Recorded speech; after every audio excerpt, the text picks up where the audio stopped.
You're on mute.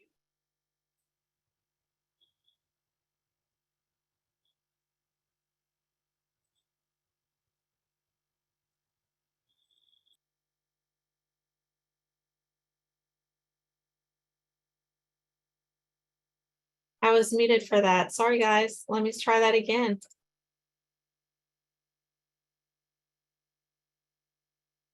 Hi, my name is Lee Taylor, and I'm going to go over a few housekeeping things before we get started this afternoon.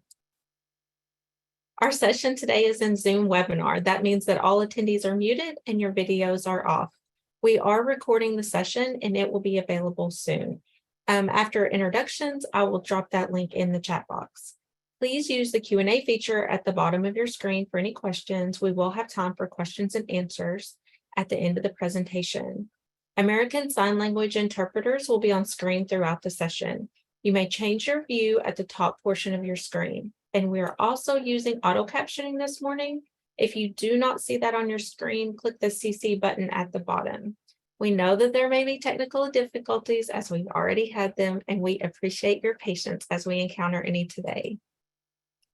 To be eligible for continuing education credit or certificates of attendance, you must be in the content portion of the webinar for at least 90% of the session. This is a mandate by the boards. Please do not leave the webinar until the conclusion of the Q&A, as that counts as part of the session. You do not have to enter your contact information in the chat, as attendees and your time is tracked by Zoom.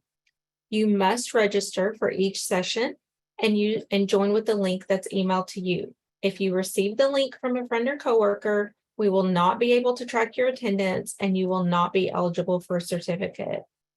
Also, you must use the same email address to register for each session of the learning series, as that is the unique identifier used to track attendance for continuing education throughout the whole learning series. By the first full week of February, you will receive an email from me that will provide a link to access the session evaluation, then your certificate. This is a screenshot of the landing page for the evaluations and certificates. You must complete the session evaluation to proceed to the certificate. And lastly, you're responsible for printing your own certificate. We do not mail or email those anymore. This website houses several years of the System of Care Academy.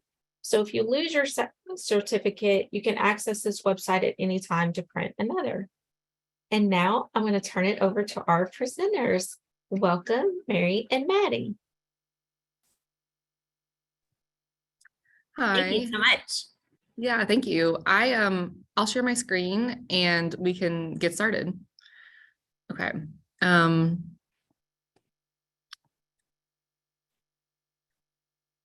Okay, here, can you all see that little box to the side where your faces are too? Yes. Okay, I will get rid of that so you all don't have to look at the faces. Okay.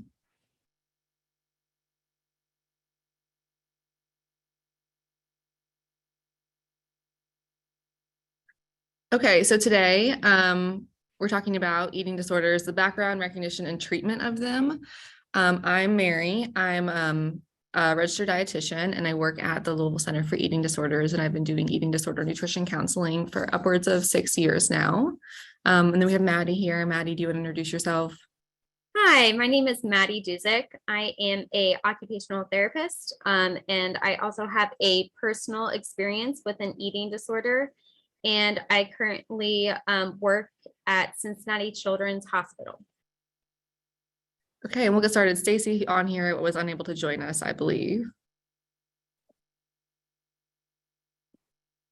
Well, my mouse isn't working.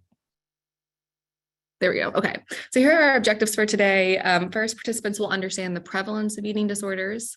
Second, participants will be able to recognize the signs and symptoms of an eating disorder or disordered eating. And third, participants will have tools to screen for eating disorders and resources for referral of care. Okay, and Maddie, do you want to take it from here? Absolutely. So today I will be sharing information on a clinical perspective as well as a personal perspective. So eating disorder development takes on a biopsychosocial model. And this is because biology, psychology, and social environment are all considered risk factors for eating disorders, and often they are in conjunction of one another. So first we have genetics. This accounts for 50 to 83% of risk for eating disorder development. And something that goes in hand with this is nature versus nurture. So environmental factors, how food and body image is perceived in the home and in other important environments. So let me give you a personal example. My grandmother and my mother both had anorexia nervosa. This was very clear in the home setting for me. The days my mom did not work, I was at my grandmother's house, and both of them had disordered eating behaviors that I began noticing at a very young age. Some examples are they were always into the latest bad diets. They were always body shaming themselves, always talking about how they didn't fit in the clothes that they wanted to, and also used food as a type of reward. So would only allow themselves treats if they had exercised that day or if they had clean eating for the majority of the day. So I feel like that nature and nurture definitely comes hand in hand. Not only is it the genetic variable, but also what the home environment is like as well. Next, anxiety and depression. These are common comorbidities of eating disorders. And then perfectionism. So often we say individuals with type A personalities often have eating disorders. These are people that are very goal driven, they're people pleasing, and they want to be accepted by society and their peers.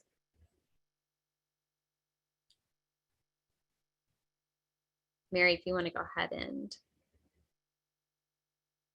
Thank you. Some other things that are important to know for eating disorder development: food is more than just nutrients or calories.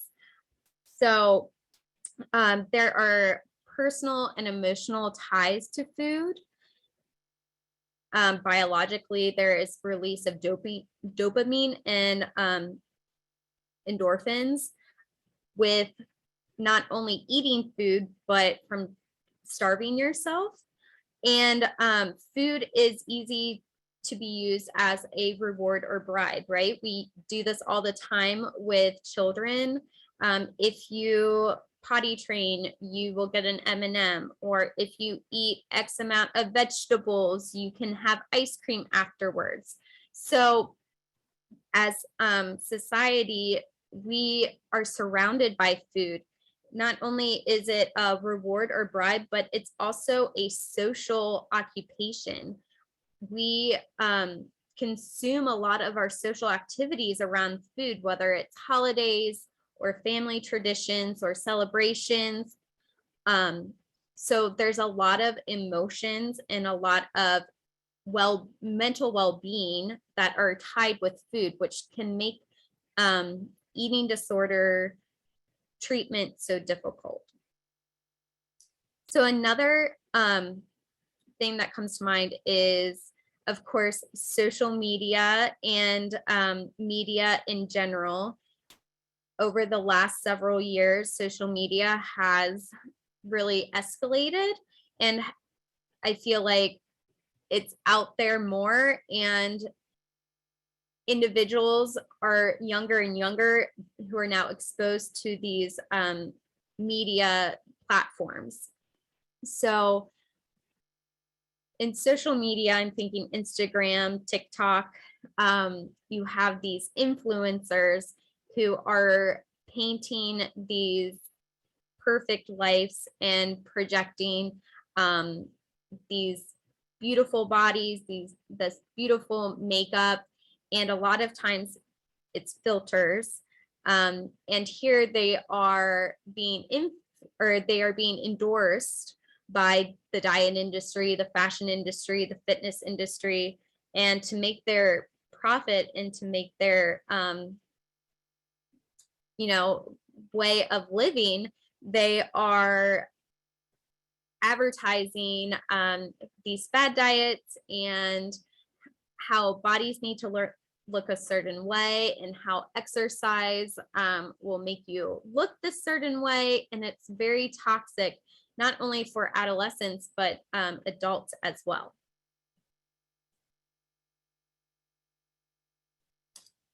And then we also have trauma. So this might look like control, manipulation of the body, filling a void, purging an emotion or memory, or a belief of not being deserving.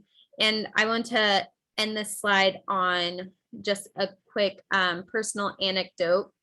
So when I was 13, I was that type A personality of where I had straight A's at school. I was a competitive swimmer. I was having colleges already kind of looking at me to potentially swim at a D1 level. I had a really great friend group within my swim team and at school. And I felt like all of that was taken away from me when I became injured and had to get surgery, and I was no longer able to swim competitively.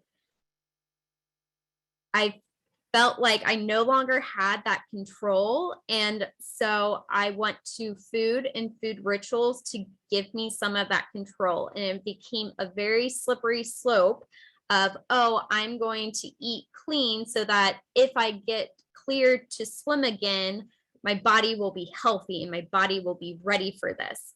But it was so toxic in the sense of, I would have an apple for a snack instead of, peanut butter and apple. And then I was so proud of myself for refraining from that peanut butter. And then you get almost like this high, this endorphin release, and you're like, oh, this makes me feel good in this time that I'm really struggling and I really feel out of control. So what else can I take away, or what else can I do to get this feeling? And it leads into such a deep hole so quickly. So I really want to emphasize that eating disorder and development can come from all different factors, and these factors work together to create this really chronic disease. All right, so prevalence. Oh, sorry, this is you, Mary. Go for it. Like, if you're going to go for it, go ahead. That was really well said. I think those anecdotes were really helpful to put a picture behind those slides. So just to acknowledge the prevalence, eating disorders are everywhere, and something that a lot of people don't talk about. I think we're talking about it more often now, which is great. But they're so common, and because they're not talked about, a lot of people don't realize it. So first, I'm going to skip down to the second point here. So depending on the literature you look at, 9 to 14% of the population will have one of these 4 diagnosed eating disorders. This stands for anorexia nervosa, bulimia nervosa, binge eating disorder, or OSFED, meaning other specified feeding and eating disorder, which is a very common one. So let's say about 10% of the population, that's 1 in 10 people. So all of us know someone with an eating disorder, whether we realize it or not. And then on top of that, out of these 1 in 10 people, there's a 10% mortality rate within having an eating disorder. So if you have an eating disorder, 1 in 10 people will die from that eating disorder. So this is a really serious thing that we should all be taking very seriously and looking out for. And then I put some stats down here at the bottom of just how common eating disorders are compared to a lot of the different things we talk about. Another little story, I in the past have taught nutrition at U of L and Bellarmine. And I always tell my class the first day what I do professionally. And so I say I work with a lot of eating disorders, and without fail, every single semester, I have at least one, if not multiple students come up to me and tell me about their past with an eating disorder. Sorry for the delay. My clicker isn't really working very well. I'm like slamming it. Let's see if I can do it over here. Here we go. Okay. I think that's back to me. I think so too. Okay, go ahead. Okay, so as far as prevalence, I really wanted to emphasize that a prominent predictor of eating disorders is early onset.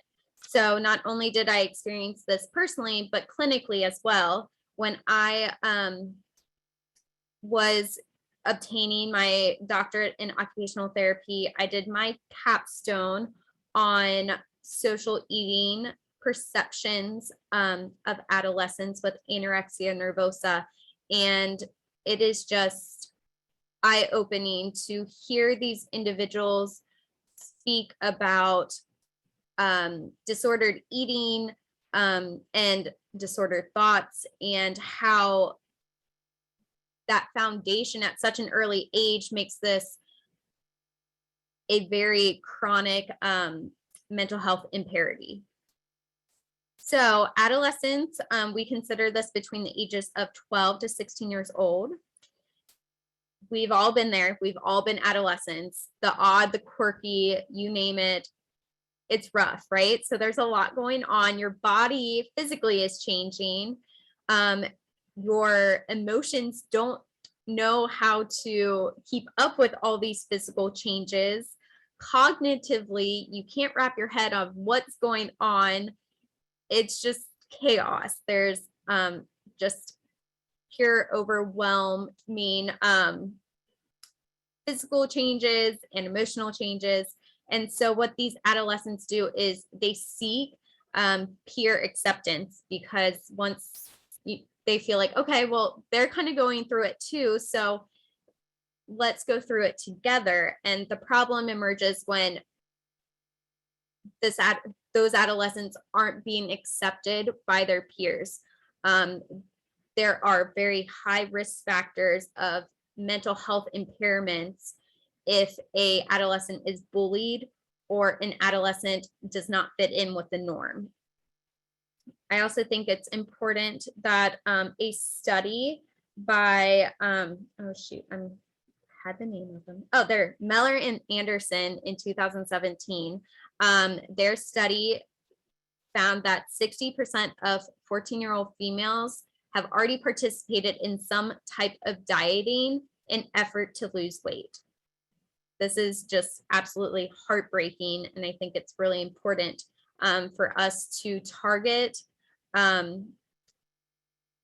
body confidence and appropriate eating patterns and rituals early on to prevent eating disorders from emerging later on in life.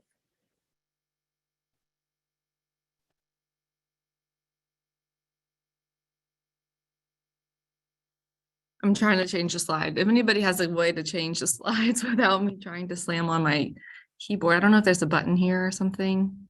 You should be able to use your up and down arrows on your keyboard in addition to your mouse. That's what I've been trying to do, and those don't seem to be working. Let's see. Okay, there we go. Okay, so here's just a brief list of, oh, Maddie, were you gonna go over this? Yeah. Okay. So types of eating disorders, this is just a very backbone list of the different types of eating disorders. I like to think of eating disorders as like an umbrella, and these subtypes come off of this umbrella. So anorexia nervosa is described as significantly low body weight in a short amount of time, and having these individuals have intense fear of weight gain and disturbances in body or weight perception. And we know this disturbance in body or weight perception as body dysmorphia. So bulimia nervosa, this is recurrent episodes of binge eating, followed by recurrent compensatory behaviors that are not appropriate. So this may look like purging or abusing laxatives or over exercising. Binge eating disorder is eating large amounts of volume in a very short amount of time and having a sense of lack of control. So these individuals aren't eating because they're hungry necessarily, they're just eating because they're having this lack of control, if you will. Avoidant restrictive food intake disorder. These individuals have a very small amount of foods that they accept and are very selective in the types of food they do eat. And this could be based off of the texture of the food, the smell of a food, how a food is presented. So these individuals may lose weight, but it's not due to wanting to look a certain body image. It's more of the selection of the food that they are willing to eat. Other specified feeding and eating disorders, this might be atypical anorexia nervosa, where it doesn't meet the criteria under anorexia nervosa, bulimia nervosa, or binge eating disorder of limited frequency. So it might not fall under the time span of the criteria of bulimia nervosa or binge eating disorder. I believe it has to happen within or over like 3 months, maybe. Mary can maybe piggyback off of that. And then orthorexia, which is over exercising in order to obtain that ideal body image. And I have, if you all are getting these slides afterward, I have an appendix at the end of the slides with the diagnostic criteria. So you can take a look at that for yourself to just get more information about what each of these actually are. And something I think I'm probably going to go over in a bit is whether somebody has meets these diagnostic criteria or not. If their relationship with food is causing medical complications or is distressing to them in any manner, it should be treated, or it's worth being treated.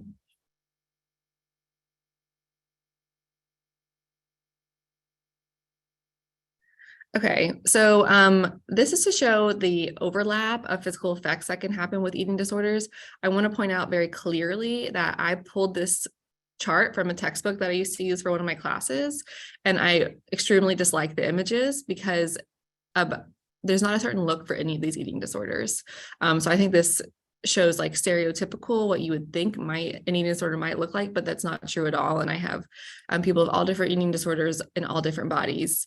And they're all equally like severe in different cases, and the bodies don't really show any sign of the treatment that needs to be done or the medical effects. But so this is just to show, if we're looking at these three main eating disorders, anorexia nervosa, bulimia nervosa, and binge eating disorder, there's a lot of overlap in the different physical effects that might happen. And we'll go through each of them. Maybe we won't go through each of them, but we will go over some signs and symptoms that you can look out for on your own. I also wanted to point out eating disorder with type 1 diabetes because it is more common with people who have type 1 diabetes. You can see at the bottom, someone with type 1 diabetes is 2.4 times more likely to develop an eating disorder. I haven't seen any actual research on this, but my suspicion is that this is because type 1 diabetes is diagnosed in childhood most of the time. And so children who typically are not paying attention to nutrition content and really shouldn't be paying attention to nutrition content are forced to know about this at an early age. So an 8-year-old with type 1 diabetes will go to a birthday party and have to watch how much cake they're eating, when most 8-year-olds can just have cake until they're full and then be done with the cake. So it's just something to look out for. 1 in 3 teens admits to intentionally skipping doses of insulin to induce weight loss, which is really dangerous because that means you have high sugar levels in your blood. And then 1 in 5 teens will overdose insulin to compensate for episodes of binge eating. Also very dangerous. You can see here it could lead to dangerously low levels of blood sugar or high levels, which can have lots of complications.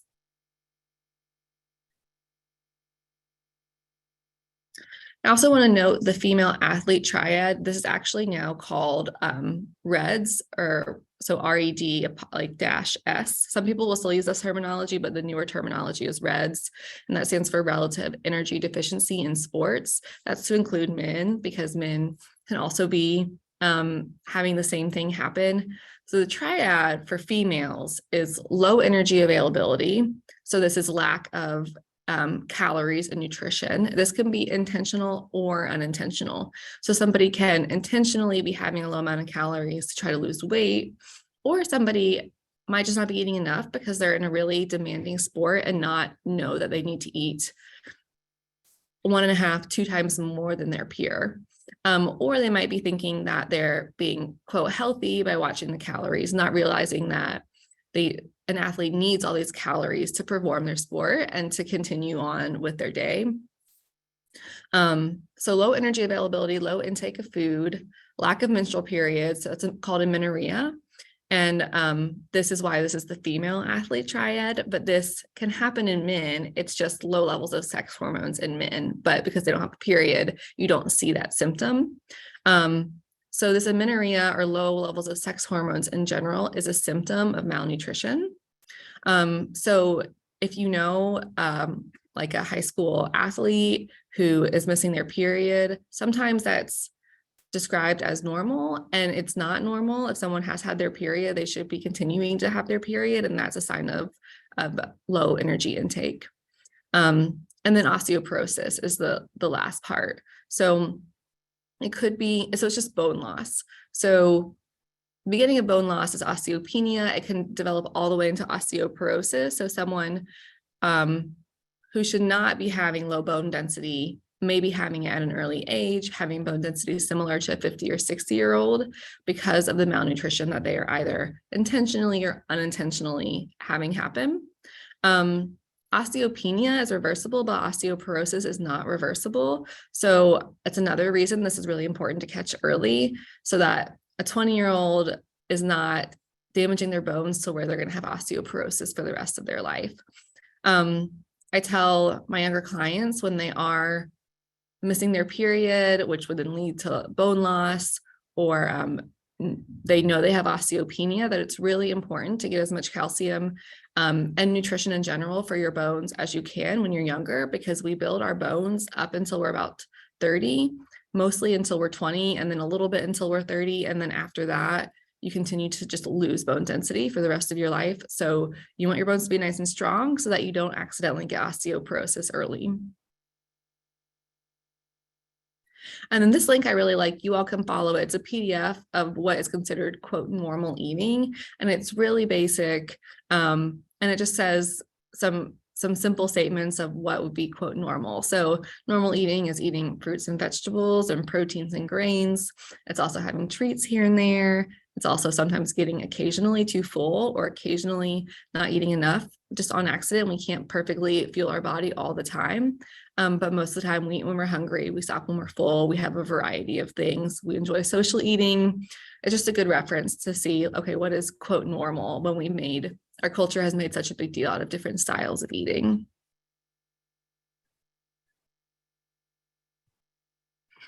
And this is something I point out to a lot of people, whether they have a diagnosed eating disorder or have disordered eating or are just seeing me trying to learn how to eat healthy. This is a cycle that so many people get into. And it's really uncomfortable and distressing. It can lead to an eating disorder. And it can be hard to get out of. So if we start up here at the top with dieting and restricting food, this could be as simple as, well, it's going to be as extreme as restricting food to have the least amount you can. So that would be resemblant of an eating disorder. We'd have to look at all the diagnostic criteria, but it could be like anorexia, for example, with restricting, or it could be as simple as, I don't eat sugar because I think sugar is, quote, bad for me. Or it could be, I'm following a diet because it's the new year and I think that's healthy. And so maybe you're following the keto diet or something.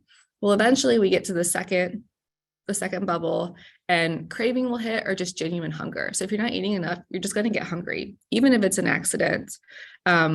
If you're not having sugar at all, eventually you're going to see something that has sugar in it and really want it, and that craving might build up. following the keto diet, you might be craving carbs because you're not giving your body the carbs that it naturally uses.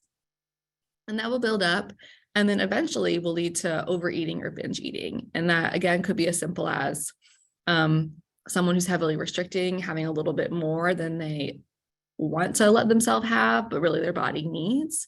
Or it could be not having sugar, so then you eat a cookie and you feel really bad about it. Or you eat a whole box of cookies because it's built up so much. And then usually someone feels guilt or shame about that. And sometimes they go into this like side cycle here where, okay, I had a cookie and I feel really bad about it. And so now I'm going to comfort myself with more cookies and just over here for a little while. And then eventually with this guilt and shame, someone might say, okay, see, I can't do this thing. I can't have this thing because look what happened. So here I am restricting again. So I tell most people I work with, our goal is to just get out of this first bubble in general and learn what is normal eating and fueling our body. And then I like to point out what is, quote, healthy. So we put a lot of emphasis into our behaviors, and behaviors are within our control. So yes, we can move our body so that we're supporting healthful activity for our body. We can give our body fruits and vegetables and whole grains and protein. We can get enough sleep. We can try to decrease our stress. But to determine our health is determinant on this whole pie of things. So we can control some things, but there's a lot of things that are out of our control. And that's helpful to keep in mind that it's not 100% our lifestyle behaviors. If we have a little bit more sugar than our body really needs, it's this tiny little sliver of the pie, and it's not going to determine our whole trajectory of health. Okay, signs and symptoms. Maddie? Thanks. So some signs and symptoms you can look for an individual that you may know who may have an eating disorder. The first is a significant weight loss or gain, especially if it is in a short amount of time. Dysregulated food schedule, skipping meals often, or have large intake of food often. Avoiding social situations with food. Negative comments about weight, shape, or body image. Frequent bone breaks, hair loss, passing out. So I want to go back to a couple of these that I talked about just to give you a little bit more of a personal perspective. So the dysregulated food schedule, I had very particular food rituals that a lot of my friends in high school would call me out on. But again, I feel like high schoolers need to be educated a little bit more about signs and symptoms of eating disorders to look out for their peers. So I think I was a little bit more selective in having my rituals around my peers because I knew they might not catch on to what I was doing as much as adults would be. And then as far as skipping meals, I would strategically tell my mom that I was eating at a friend's house and then would be at that friend's house and tell them that, oh, I had already eaten at my house before I came over. So there is definitely a lot of manipulation that goes into it. Avoiding social situations with food. I feel like this is a big one with adolescents, high schoolers, college students, because there's so many social situations that are revolved around food. It's kind of easy to spot when that individual continues to make up excuses of why they can't go to that event, or if they come to the event and say, oh, I've already eaten, or, oh, I'm going to eat later, or if an individual does order something, if they're picking up the food, if they are only eating certain parts of what is presented on their plate. Negative comments about weight, shape, or body image. I feel like this is difficult because somehow it has become a society norm that like this is what you talk about. I feel like even sometimes with like coworkers, like I just feel like that is an easy go-to like topic of conversation, which shouldn't be. And I hope that we're getting more like aware of the damage that those type of conversations have. And then frequent bone breaks, hair loss, passing out. I just remember throughout my eating disorder, how many people would point out how pale my face looked, how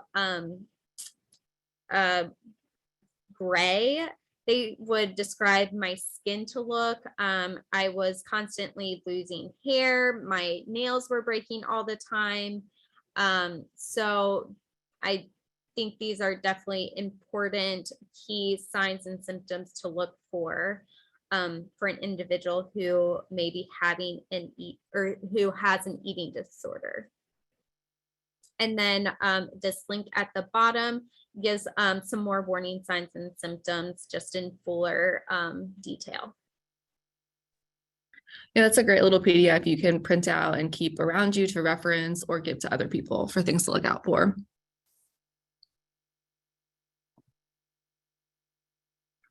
Okay, so if you suspect there might be an eating disorder, I think we have a couple resources here. This is a questionnaire that's been validated. It's called the SCOFF questionnaire. I forget where it originated, but not in the United States, which is why 1 stone is one of the measurements you'll see. So these are 5 questions that you can ask to see if someone might have an eating disorder. 1 point for every yes, and a score of 2 indicates a likely case of anorexia nervosa or bulimia nervosa. Then you would just need to follow up with an assessment. And you could, give out a questionnaire, but I think it probably would be a lot easier to ask these questions in a more conversational manner to get the answer. So the first one is and the SCOFF stands for the different things you'll see in each question. The first question, do you make yourself sick? So induced vomiting because you feel uncomfortably full. Do you worry that you have lost control over how much you eat? Have you recently lost more than 1 stone in a 3-month period? So that's 14 pounds, which this is just really, have you had significant weight loss or gain, like we talked about? That's a useful measure as well. Do you think you are too fat, even though others say you are too thin? And I might just even say, do you think you are too fat, or are you uncomfortable with your body? And then lastly, would you say that food dominates your life? So some questions you can ask to determine if this person might need an assessment for an eating disorder. And then this is a really useful tool as well, the NEDA screening tool, National Eating Disorder Association. We've been linking them throughout, and we'll have that as a resource at the end. This is actually an online quiz, so you could do it with someone together, or you could have them do it on their own, whatever you think is more appropriate. And we'll give you an answer whether someone needs a formal assessment or not. And then I just want to point out eating disorders versus disordered eating. Both are distressing and both should be addressed. So eating disorders are diagnosed, there's diagnostic criteria, but then disordered eating is a set of behaviors that causes a person physical or mental harm. So they might be having physical effects, such as if someone is overly careful with their food, they may accidentally not be giving their body enough calories and then start to experience symptoms of malnutrition. Or mental harm. So they're just thinking about food all the time and stressed out about food, or they're avoiding social situations. And so then they're lacking in that social sphere of their life. So things like that fall short of the diagnostic criteria. They both should be addressed. A lot of times they're treated similarly, or at least the treatment for disordered eating is pulled from eating disorder treatment. So just because someone doesn't meet one of these criteria, the things that they're experiencing can still be addressed. And here's a link to explain a little bit more about that. And then referring to a treatment team. So this is typically what the treatment team should look like. There should be an eating disorder therapist. That could be a psychologist or a therapist, but specifically trained in eating disorders. A lot of times I'll work with people who we'll see an eating disorder therapist, and then we'll also keep up with their normal therapist to work on other things, anxiety, depression, trauma, something else, or they might take a pause from their therapy and work just with the eating disorder therapist while they're working through the treatment for that. A medical doctor to keep tabs on their medical status, a registered dietitian. So I am a dietitian, so I'm just going to point out a nutritionist is not an accredited term. A registered dietitian is someone who's gone through the training of bachelor's degree, usually a master's degree, an internship, and an exam. So referring to a registered dietitian to make sure their nutrition needs are being met, and then potentially a prescriber, whether that is their MD or like a psychiatric nurse practitioner or someone else in medication is part of the treatment plan.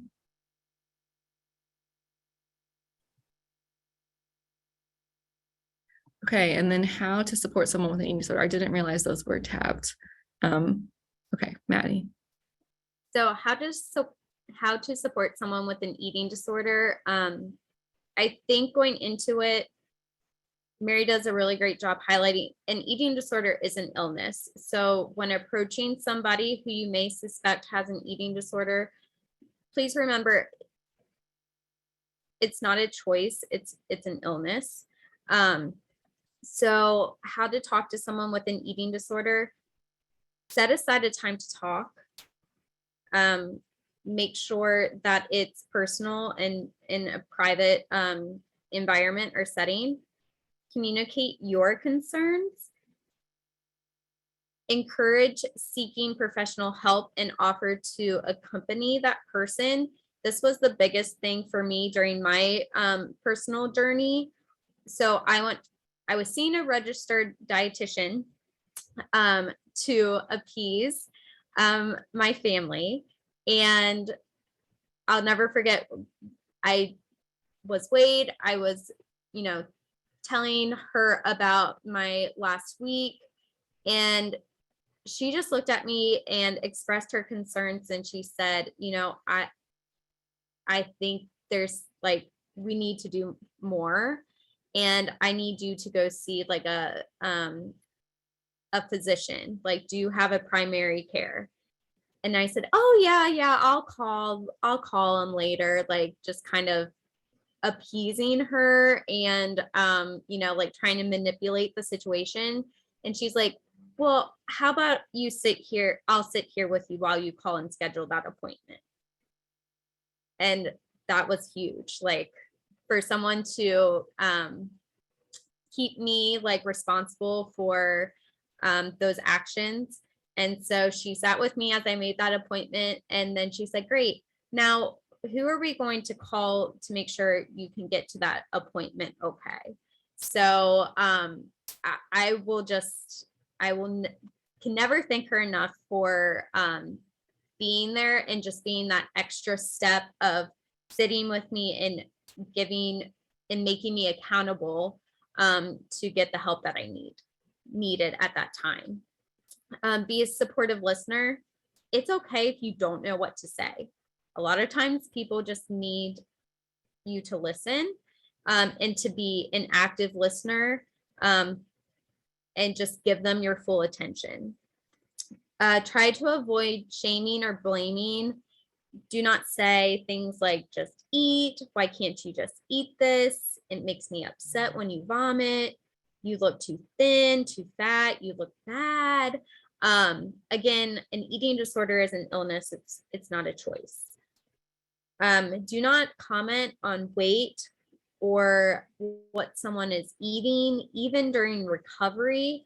I remember how triggering it was when someone said oh, you look great, you've gained weight, or oh, good for you for eating all of that, or oh, you look healthy. You know what they mean when they say that. So just something as simple as, you look really happy today, or your eyes are just so bright, just anything outside of body image is great. And then just be a good role model. So again, refraining from having those easy conversations of choice about, like the latest fad or a social media influencer doing this certain like workout, or I can't believe this celebrity gained X amount of weight after pregnancy. Just stay away from that. Be a good role model. Show them that you can be confident and love yourself for who you are, and just focus on strengths that are outside of body image.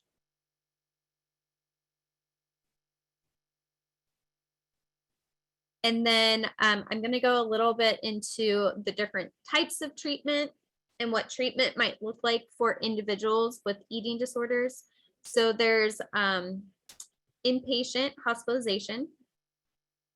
This is more of acute treatment. So making sure like vitals and like stability is where it needs to be. So sometimes that looks like refeeding or getting an individual to a weight so there aren't any medical complications for the next part of the treatment process. Residential, that's more of long-term treatment, and that is often where someone goes and stays in a facility with a care team to work on treatment. Partial hospitalization is often a program where an individual spends the day at that treatment facility and works with the care team, but then often goes home in the evenings or during the weekend. Intensive outpatient and outpatient, those are more after residential or partial hospitalization. Some caretakers or care providers that may be involved, as Mary shared in some previous slides, a therapist, a psychiatrist or psychiatric nurse practitioner, a registered dietitian, a general practitioner, or your primary care specialist. This may look like a occupational therapist who specializes in eating disorders, maybe a social worker, a school counselor, a recreational therapist. And then different therapy approaches used. Cognitive behavioral therapy, this is bringing awareness to disordered thoughts in order to challenge those thoughts as being disordered. Dialectical behavioral therapy, this is more of an acceptance of self and appreciating you for who you are to help you manage big emotions or disordered behaviors you may experience. Interpersonal therapy aims to change a behavior pattern in regards to a relationship. So maybe interacting with peers or a family member who may be triggering. Family-based therapy, this is known as like the gold standard for adolescents with anorexia nervosa. This is a 3-tier therapy program, and it's where the family and the adolescent or the individual, they work together. For the first tiers, the family has more control over the eating habits and the meal routines of the individual, and then over the tiers, the individual gains more autonomy and control over eating choices and mealtime routines and stuff like that. And then exposure therapy is facing fears with guidance of a professional. And this is to give you all an idea of what treatment can look like. I do want to point out, and I'm glad I didn't realize I put in here the people involved twice. I'm glad to have pointed out specialists too. I want to point out here that these types of treatment, this goes in, as Maddie described, in order of most intense to least intense. at an eating disorder assessment, a therapist should recommend a level of care to start at. So it might not be starting at that highest level. It may be starting at an IOP. They may be referred to just having outpatient care. So you don't necessarily start at the top. All right, and here we have some resources. So some treatment options. If people know of any other options too, feel free to mention them. There's the Louisville Center for Eating Disorders here in Louisville. There's also a treatment finder. I have that link there. There are some private practices around here. And then also just Google. The treatment finder is not comprehensive. I've just noticed that I've seen some practices missing. And then here's some resources. So the National Eating Disorder Association, we referenced a lot. And then this link too is actually an Australian website, the CCI, but it has lots of handouts or just really basic information about a specific part of an eating disorder that a practitioner could give to a client. Clients can go there to just look for themselves. And then there are also like worksheets as well. And then you can always get involved if you're passionate about this. There's the Kentucky Eating Disorder Council, always looking for volunteers or different subcommittees so you can take part in doing something to prevent, educate, treat, just make overall eating disorder treatment better here in Kentucky. And then here's our contact information. Here are some references from what we were going through today. And then, like I said, there's an appendix of all the different diagnostic criteria. So you can take a look at that. Okay, and then Maddie, unless you have anything else you want to add, I will stop my screen share and we can go into questions. Do you have anything else? The one thing I should have added at the end of that last slide was, and you can tell me what you think, Mary, is that I feel like if someone like tears an ACL, there's like a strict, like linear, like step-by-step to become recovered and like go back to like functional day-to-day life. And for eating disorders, that's not generally the case. So it looks a little bit different for everybody. It's a lot more like client driven and based off of different factors, whether it's like financial factors or the location, transportation may impact the types of treatment and what types of care providers are working with that individual. That's a great point. It's absolutely not linear at all. So that is good to know. And so if there are barriers or holdups or even little setbacks, that is to be expected and you just keep moving forward. Okay. We do have some questions. One is it's very related to what you were just talking about. It said, can you comment about the prevalence of eating disorder services and providers in Kentucky? Acute, residential, outpatient. Do you see gaps in services and providers? Yeah, so, and actually, I wish I had refreshed a little bit before I started this because I know there have been some more emerging resources that I'm not as familiar with. Like I mentioned, I work at the Louisville Center for Eating Disorders, and so we have outpatient, an IOP, and a PHP. And then there is a residential center right across the river in Indiana. I'm probably gonna mess this up. I believe it's for people who are younger. Maddie, you might know something about that. And then I know there's a private practice in Lexington, but in general, there's a huge shortage of providers. And then on top of that, there's a huge shortage of general providers who are informed on eating disorders. So a lot of times we'll work with doctors or other providers who need to be educated themselves on managing an eating disorder. Maddie, do you have anything to add? I will say, being in Northern Kentucky, I'm often referring to Ohio. The Lindner Center up in Mason, Ohio is probably the closest in my general location. But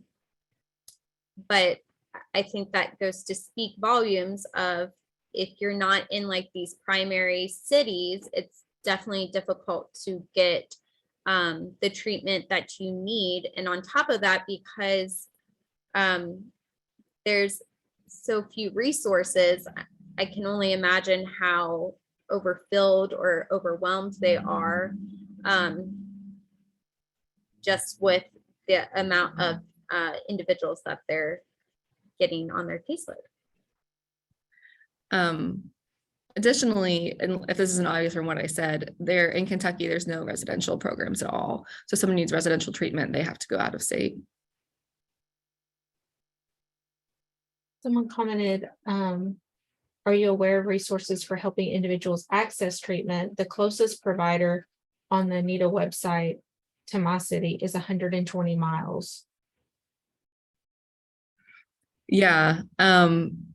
Well, so yeah, I wonder where that person is. From there, so what was the question again? I think they were asking if you were aware of resources for helping individuals access treatment in addition to the NIDA website, because the NIDA website, the closest was 120. Yeah. I would definitely Google because it's not comprehensive. But that's really the best I got. I don't know if the Eating Disorder Council has put together a list of providers. I know that's something that was talked about. I do know that the Eating Disorder Council, like one of our really big goals is to get resources out to those areas that are, several hours or 100 miles away from the nearest eating disorder treatment center. And then in addition to that, since COVID, I feel like virtual telehealth treatment has really come to life and has really evolved over the last couple years. And so, even looking at those telehealth opportunities, as long as someone is licensed in that state, they could maybe, even just start providing resources, or maybe be able to direct someone in a different direction if needed. I want to introduce someone. We have Kate Overberg Wagner with us, who is the program administrator to the Kentucky Eating Disorder Council. So she is here with us. So Kate, you'll probably want to type your email address into the chat in case anybody wants follow-up information about that, but she may be able to also answer the resource question. Actually, Maddie covered it perfectly. Mary and Maddie both. It is a problem, and we're aware of that. And it's kind of a situation of, if you're not in the Louisville, Lexington, Northern Kentucky area, you're just further away from resources that may be necessary. And so that is part of our mission, is to encourage people to get the education they need. We can't provide that. We cannot provide the education needed to become an eating disorder specialist in the capacity. So I don't want to make it sound like I'm offering that. We want to encourage people to be aware that eating disorders are problematic. They've increased since the pandemic nationally. People are seeing it in Kentucky more often too, and that we do want to provide a resource directory as we are able.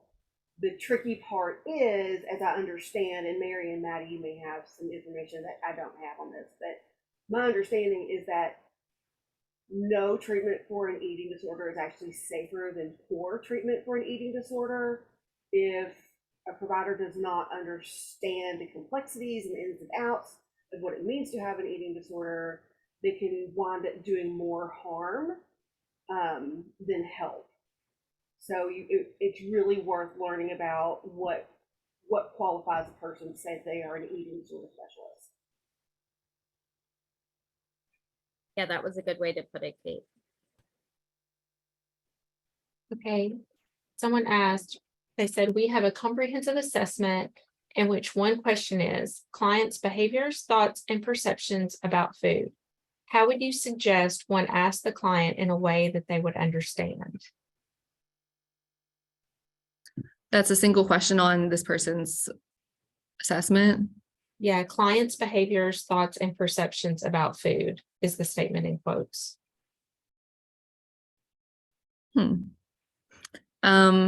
I think if this is like a therapy type assessment where it's open-ended,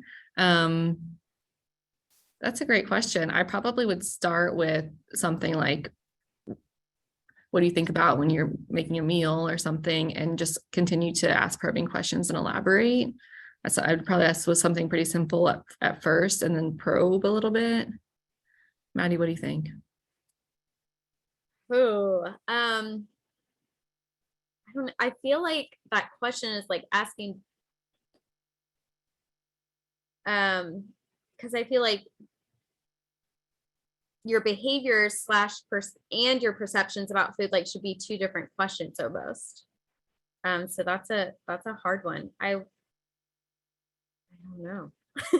Yeah, I Is think I it would like wanna- an open like interview question, like where you could have a follow-up question? I guess we have questions. I have questions. Yeah, I think I would start with the behavior themselves. If you can't ask questions, ask about just like what their eating habits are like, and then start to probe a little bit into their perceptions on that and how they make those choices. I wondered, like, going to that link about like what healthy eating or like what like normal eating looks like, maybe like using some of those would be good questions. Like, do you have treats? Do you eat vegetables? Do you eat fruits? I don't know. Yeah, that's a good idea. Kentucky is seeing a significant rise in the number of middle and high school wrestling programs. Wrestling is a great sport. However, many of us are concerned about the risk of eating disordered behavior associated with making weight and associated injuries. Many times a wrestler is expected to make weight literally within a matter of hours. We don't talk about this one. No one does. Can you comment on this issue and how these guys are often passed over? Yeah, that's a great point. I never really knew much about that until I started working in this capacity. And I have worked with multiple high school guys who have an eating disorder attributable in some capacity to this. Yeah, it seems like a problem. It seems like a problem in a lot of weight or appearance sports in general. I would think that educating coaches would be really helpful, and so they can pass on healthy information to their athletes. I blanked. I was like, what are they called? Players, athletes, and then encourage the healthy behaviors rather than disordered behaviors that would cause someone to like make weight. I feel like athletic trainers, if the school has them on staff, just educating them on signs and symptoms to look for as well. I work with a few adults who tend to eat compulsively and are obese. Would that be OSFED? It could be. So you could look at the diagnostic criteria for binge eating disorder, or if it's compulsive. So like a subset, a subset of OSFED would be binge eating disorder, but with the episodes at a limited amount, like not as much as diagnostic for binge eating disorder. So probably, or it could be a form of disordered eating that still can be addressed. What is the difference between picky eaters and people who have ARFID? That's a really good question. I would also look at the diagnostic criteria for ARFID. Typically what I see, this is not based in the assessment off the top of my head, this is just what I see, is usually kids are picky. And then there's a specific age where most kids start to branch out a little bit. I'd say it's like closer to 10 or so. And then they'll probably still be picky, until they're in high school, but they're willing to eat more, starting to branch out a little bit more. Really young kids, if they are stuck on food, that's just like a phase a lot of times. And I tell parents that you're in charge of what you're offering, and then the kids will pick from what you're offering and decide how much. And a kid, unless they have an eating disorder, is not going to starve themselves. So they'll be fine. When they're, in 5 or 6 or whatever, unless they have ARFID, they're going to eventually eat something when they're hungry. So I wouldn't worry about it too much, but if it persists for multiple years, that could be worth looking into, especially as they get older. A big thing with ARFID is it's it's very selective. So it's often like one or two foods or like a category of food. So like starchy food. So maybe they'll eat bread and potatoes. And it's, as Maddie mentioned, it's completely unrelated to weight. It's usually textural or sensory. And it causes enough anxiety to where that person would rather be hungry all day than have another food.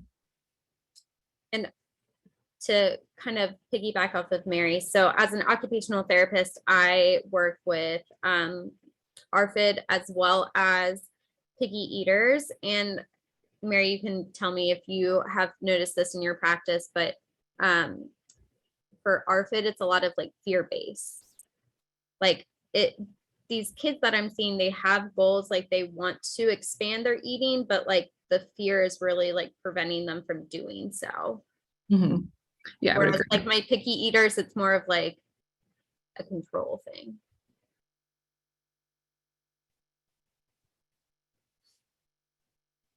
If you suspect your child has an eating disorder, how do you monitor food intake? Do you require them to eat a certain amount at meal times? Limit snacks? Good question. Maddie, do you want to take that one? I can comment.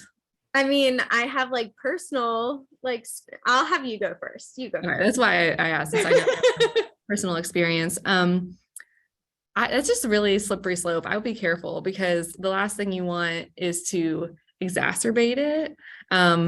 If you, I would think, without knowing the full picture, if you suspect your child might have an eating disorder, I would try to openly talk about food. I wouldn't say, do you have an eating disorder or something going on, but just kind of like ask some open-ended, neutral questions to get a better picture of what's going on.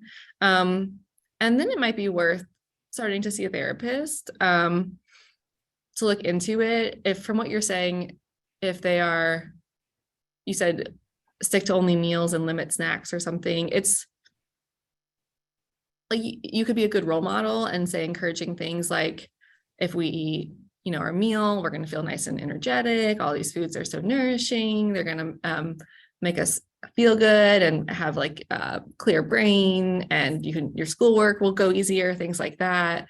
But limiting food can be hard because then someone can start to develop disordered patterns from restrictions put around them.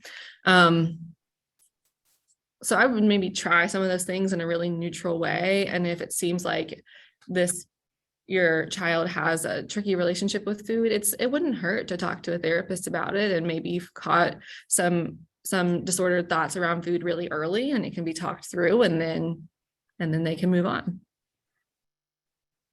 So I totally agree. I think limiting food and depending on how a family presents food, whether it's like during a snack or mealtime, can lead to this creation of a hierarchy of food, and almost like this association of like food is some sort of like power over you almost.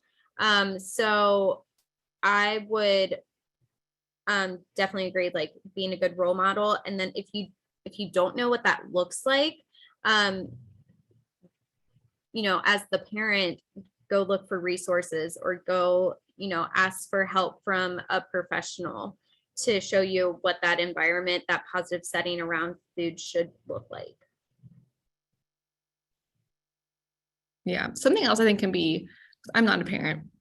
So I think something that could be scary, but I don't know from personal experience as a parent, is sometimes letting your kid work out food on their own is really helpful. So this was actually like a study. So if a child is given ice cream and told they can have how much ice cream they want, they'll tend to self-regulate. At first they'll have a lot, and then it doesn't feel good to have a lot. And so naturally you'll self-regulate. But as a parent, allowing your child that opportunity to self-regulate can be really scary, because it's like, well, what if my kid just eats ice cream all the time and that's not good for them? And then I'm a bad parent. And then, it leads to this whole thing. So just also keeping in mind maybe how long these habits have been happening, and like encouraging good habits by role modeling, like we've talked about. But if it's persistent, then that might be when it's time to do some of these other things. We also had someone put into the chat, in residential treatment, meals are prepped per a menu. Any suggestions for those with eating disorders in that setting? And they're talking about youth who are in the care Department for Community-Based Services or Department for Juvenile Justice, not in residential for an eating disorder, but they have an eating disorder. And what do you do to prepare a menu for everyone? Is this question coming from someone who's making the meals for everyone, but they know they have people Yes. with an eating disorder? Yes. Well, I mean, just first off, if you're just providing meals in general that tend to meet the needs of that population, that should be fine. If you have the resources and capacity, it'd be great to talk to that person's dietitian and see what they need. And maybe that means you up their intake a little bit, or you adjust the portions of something a little bit. Particularly if they're recovering from a malnourished state, they might need more than the other people. So I would say if you don't have much capacity, just in general, meals that are going to nourish everyone. And if you do, reaching out and coordinating and maybe adjusting a little bit for that person's needs.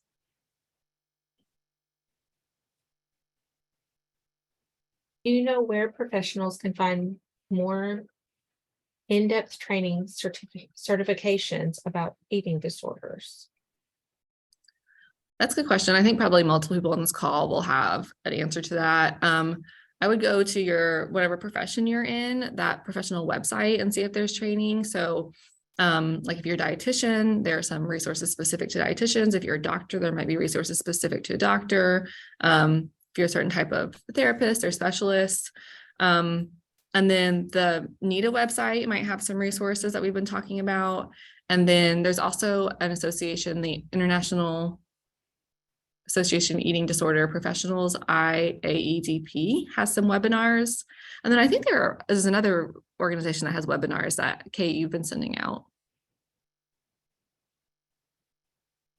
And that's something that if you're interested in learning more about, I can certainly add you to a listserv and distribute that information as I get information about trainings and word knowledge, etc. I know too that if you are in a specialty, a lot of like social media, like Facebook groups, usually if you send like a post like, hey, I'm looking for a course on eating disorders, a lot of providers will share some really good resources. And not necessarily a question, but we had a couple of comments in the chat that they're seeing girls using eating disorders as self-harm behavior, more so than cutting now because it takes longer to notice. And then another comment right after that was a person seeing an increase in eating disorders as a form of self-harm in teenage girls. Yeah, I'm glad someone brought that up. Eating disorders absolutely can be a form of self-harm. I mean, it is. It's, not nourishing your body the way that is supporting yourself to be healthy. And so it literally can be self-harm. It also is a way to control and manipulate your body. So like I have worked with people in the past who've had specific traumas, like sexual traumas. And so they wanted to be thinner to not have curves. They wanted to be bigger because they thought that might be more undesirable. It's like hygiene. Like somebody might not shower as much as a form of self-harm, like same with food. I think I had another thought there, but I lost it. But that's a really good point to note. Can you touch on the point about 14-year-old girls reporting they've tried to lose weight versus the new American Academy of Pediatrics recommendations around obesity in children? Medicine for weight loss over age 5, bariatric surgery at 12 and up. there's a lot of pushback happening right now. I just know amongst the dietitians, the listserv is just going crazy about it. I haven't even read them all the way because I find it so frustrating. So I think there's lack of consensus around that.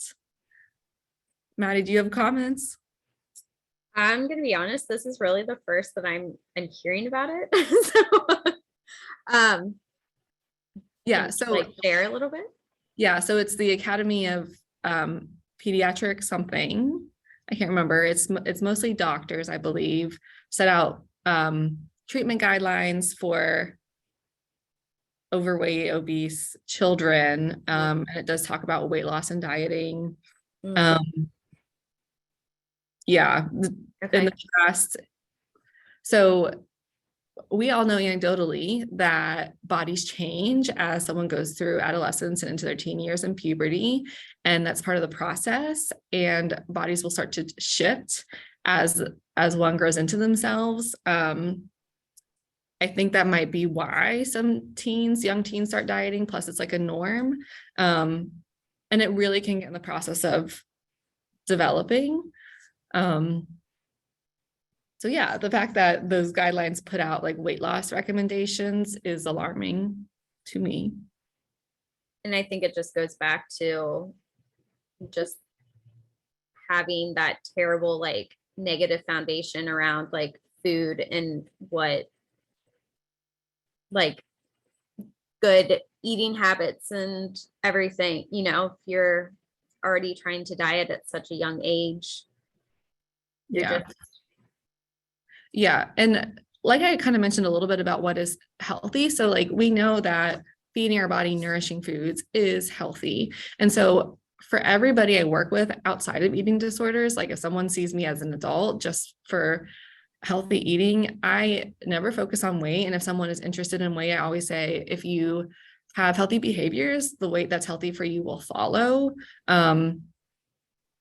So like traditionally, and I would say still, like just focusing on role modeling healthy eating for kids and teens and encouraging healthy eating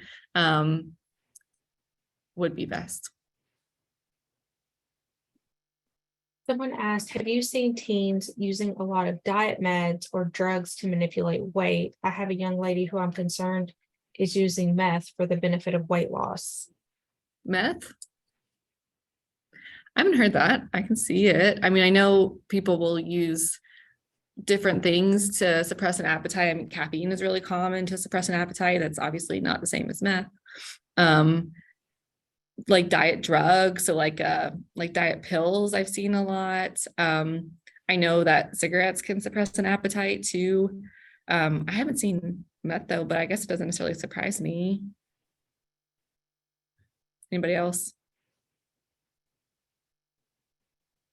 I mean, I will just say like an eating disorder is very manipulative and will use whatever tools it can to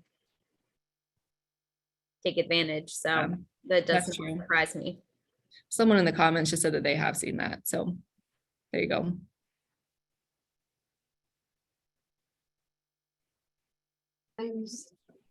Someone asked in Q&A, has it already been mentioned about youth and body image with food, specifically in athletes, dance, cheer, drama, that kids are forcing themselves in roles to get achievement by either starving or binging?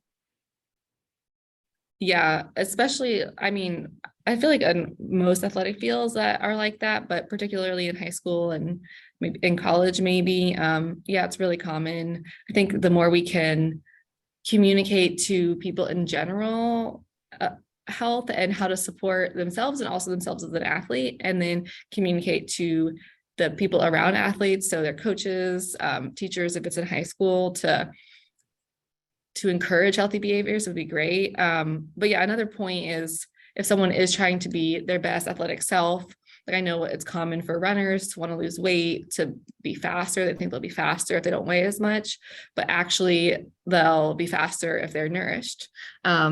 So explaining that can be helpful. And I know too, like, again, with adolescents and even into high school, there's cognitive development and emotional regulation development, and to not feel like accepted or not feel like good enough, it's easy to be like, oh, well, if I looked this certain way, or if I weighed this certain way, then I would be able to achieve XYZ, to just like sit with like, oh, I guess I'm just not good enough. So I feel like a lot of times that's how adolescents and high school or like mindsets work. And that's how it escalates into disordered eating, and then sometimes the eating disorder itself. So knowing that we have a shortage of providers in Kentucky, if someone has concerns about someone they know with an eating disorder, what's a good first step for them? Where do they reach out to for help? Isn't there like a hotline? Does NIDA have a hotline? Maybe. Um, I think Kate's looking into it. and I think she just smiled. I think so. Okay. Yeah, I would probably start with the provider that is seeking to find a provider that is closest to you to explore it. Is starting with a primary care doctor a good choice if that's not their specialty? You could. It's a risk because like we don't talk about eating disorders very much, and a lot of people aren't trained in them. So it would be easy for a well-intended provider to do something that could be harmful. So yeah, I don't know. I don't have good answers to that. That's a risk. You could. Hey, put that link into the chat box if anybody is interested. You could say bookmark that. Someone asked, what are your thoughts on heroin chick mentality? I think it's mentality that has been going around lately. What mentality? Heroin chick? Heroin chic. Heroin chic. That might be like, as I recall, like back in the 90s, it was cool, I guess. The body type was ultra slim, and it was very gaunt, heroin chic look, as though you may look like a glamorous version of someone who engaged in heroin use with some frequency. And so then, as body imaging has like progressed and we've gone from super curvy, I guess it's probably not time, but it makes sense that we would go back into super slender. And so I guess heroin chic look is now back in the ideal image of beauty. Well, that's a bummer.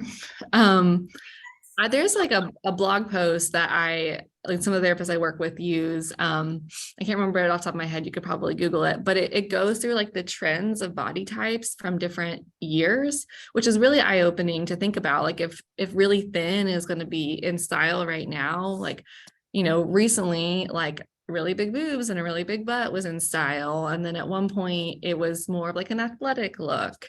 If we go back to like Marilyn Monroe, you hear that she was a size like 14 or something. And that was the ideal, which seems like opposite of this heroin chic. So yeah, body types go through trends, which is a bummer in itself.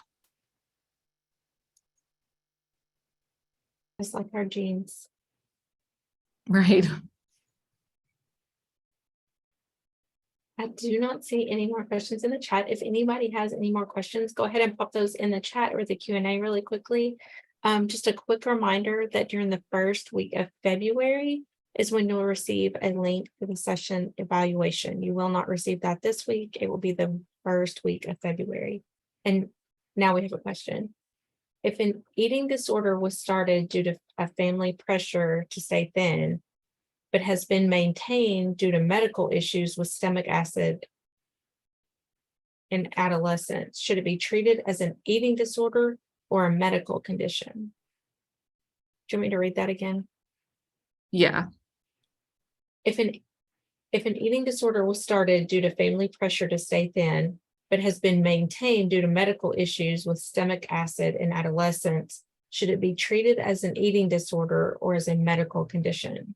So it started out as an eating disorder, but now it's due to medical issues with stomach acid.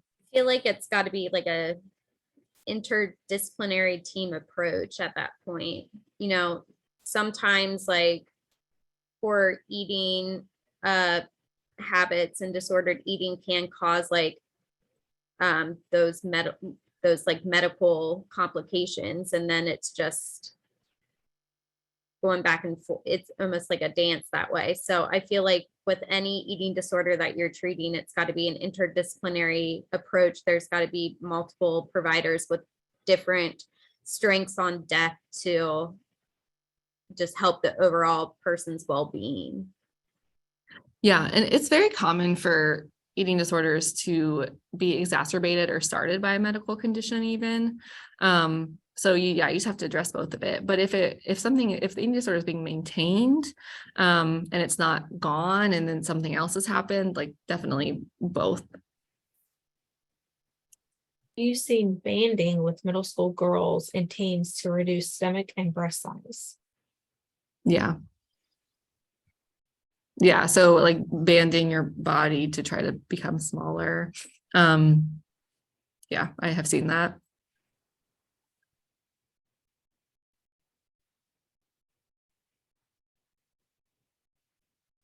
And you're getting lots of thank yous in the chat box also about how great and informative this was and helpful. And thank you for your time and how you've explained some things going on in people's personal lives that they didn't understand before. Lots of kudos. Thank you guys so much for joining us today. We really appreciate you being here. And just one more quick reminder that the session link will come out in February.